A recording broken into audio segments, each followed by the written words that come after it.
हिंदुस्तान जिंदाबाद, हिंदुस्तान जिंदाबाद, महात्मा गांधी अमर रहे, महात्मा गांधी अमर रहे।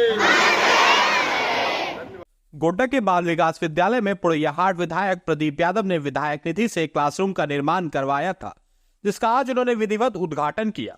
इस मौके पर अपने भाषण में उन्होंने बच्चों को कई मोटिवेशनल बातों से प्रेरित किया। साथ ही बाल दिवस पर खेलकूद प्रतियोगिता में विजेता बच्चों के बीच पारितोषिक भी वितरण किया। वहीं स्कूल प्रबंधन ने विधायक से विद्यालय में एक विज्ञान भवन के निर्माण का आग्रह किया है, जिस पर उन्होंने भरोसा दिलाया कि 1 वर्ष के अंदर विद्यालय को एक विज्ञान भवन का निर्माण भी करवा दिया जाएगा। जो आपने विज्ञान भवन की बात की है, मैं आपको विश्वास दिलाता हूं कि आपके विज्ञान भवन भी 1 साल के अंदर बनके तैयार होगा। इसकी गारंटी है। यदि किसी राज्य को, किसी देश को, किसी समाज को अगर आगे जाना है तो शिक्षा उसका सबसे बड़ा हथियार है। और हमें लगता है कि एजुकेशन के इम्पोर्टेंट को बताने की जरूरत नहीं है, उसके महत्व को बताने की जरूरत नहीं है, इंपॉर्टेंस को बताने की जरूरत नहीं है। अब सब लोगों को पता है, गरीब से गरीब आदमी जो 2 शाम भोजन नहीं करता, वो भी जानता है कि हमारे बच्चे अगर पढ़े लिख लेंगे, नौकरी करे या ना करे, पढ़ा लिखा बच्चा, पढ़ा लिखा नौजवान, पढ़ा लिखा नवयुवती अपने बारे में बेहतर सोचता है। इसलिए एजुकेशन आज के तारीख में, तालीम आज के तारीख में, शिक्षा आज के तारीख में दुनिया का सबसे बड़ा हथियार है दुनिया को जीतने का। पहले लोग तलवारों से जंग जीतते थे, बंदूक से जंग जीतता था। अगर आज दुनिया पर राज करना है तो हाथ में कलम पकड़ना होगा, यही सबसे बड़ी ताकत है। और उस कलम पकड़ाने का सबसे बड़ा मैदान यही विद्यालय है। मैं साधुवाद देता हूं, हृदय से आभार व्यक्त करता हूं इस पूरे विद्यालय के 1971 से आज तक के जो प्रबंधन में लगे हुए लोग हैं, जो शिक्षक शिक्षिकाएं काफी कम मानदेय में काम करते हैं, बेहतर एजुकेशन देते हैं। मुझे एक चीज पता है, और आप सब भी धन्य हैं कि इस विद्यालय के आप सब भी पाठ हैं।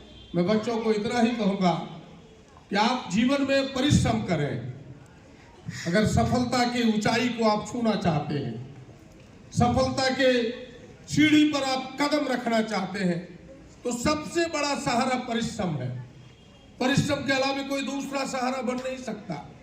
मन में यह सोच रखना कि कोई तेज है, हम उससे पीछे हैं, हमें लगता है ये सबसे भद्दा सोच है। ना तो शिक्षक को रखना चाहिए, ना तो बच्चों को रखना चाहिए, क्योंकि कोई तेज नहीं होता। वो बिड़ले 10 लाख में 1 लाख कोई ओवर इंटेलिजेंट हो सकता है, लेकिन विज्ञान कहता है, सर्वे कहता है कि भाई 10 लाख में 9,99,999 लोग सब सामान्य हैं, सब एक बराबरी के हैं। जो परिश्रम करेगा उसका कदम आगे जाएगा, जो परिश्रम करेगा वो रेस में पहला आएगा। यही इतना ही मंत्र है। जो परिश्रम करेगा, आपको परिश्रम करना होगा, और परिश्रम करना है अनुशासित रह करके।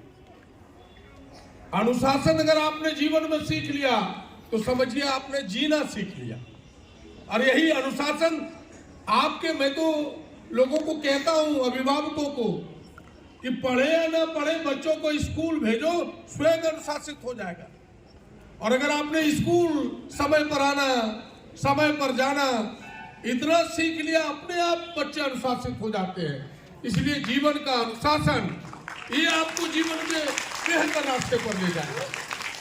और मैं इसलिए कहता हूं, और कहीं आप असफल हो जाए तो आप घबराए नहीं।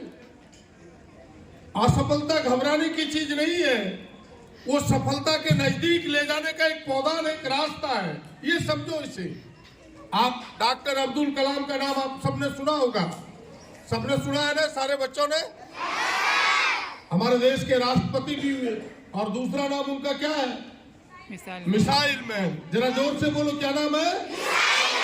Missile man. वो व्यक्ति भी जब आप जैसे कुछ आपसे बड़े हो, जब उन्होंने अपनी परीक्षा दी थी, एनडीए की परीक्षा, आप सबको पता है, उस परीक्षा में वो बेचारा असफल, और जब असफल हो गए, काफी गरीब परिवार से थे, अपने बहन के गहने को जेवर बनकी रखते वो गए थे परीक्षा देने के लिए। जब उनके हाथ में असफलता लगी तो उन्हें लगा कि भाई कैसे मैं मुंह दिखाऊंगा अपने परिवार वालों को, और उन्होंने आत्महत्या करने की सोची। और आप सोचा ही नहीं, आत्महत्या करने के लिए वो पहाड़ पर चढ़ गए। और ठीक वो आत्महत्या करने वाले तो उस समय एक साधु की नजर पड़ी उन पर। देखा कि यह नौजवान, यह बच्चा, यह देश का भविष्य अपनी आत्महत्या करना चाह रहा है। पीछे से साधु धीरे से गए, उनके कंधों पर हाथ रखा और उनसे कहा कि बेटा क्या कर रहे हो? बोला मैं इस तरह से असफल हो गया, मैं आत्महत्या करना चाहता हूं। बोला ये काम छोटा है, ऊपर वाले ने तुम्हारे हाथ में कोई बड़ा काम दे रखा है, इसलिए इस छोटे काम में तुम्हें असफल किया। तुम्हारे हाथ में कोई बड़ा काम है। और सच में उस साधु की बात आज की तारीख में सही साबित हुआ और दुनिया के सबसे बड़े वैज्ञानिक बने, मिसाइल मैन के नाम से जाने गए। इसलिए आपको अगर जीवन में कहीं ठोकर लगे तो ठोकर को अवरोधक मत समझो, ठोकर को समझो वो चेतावनी है मेरे जीवन की।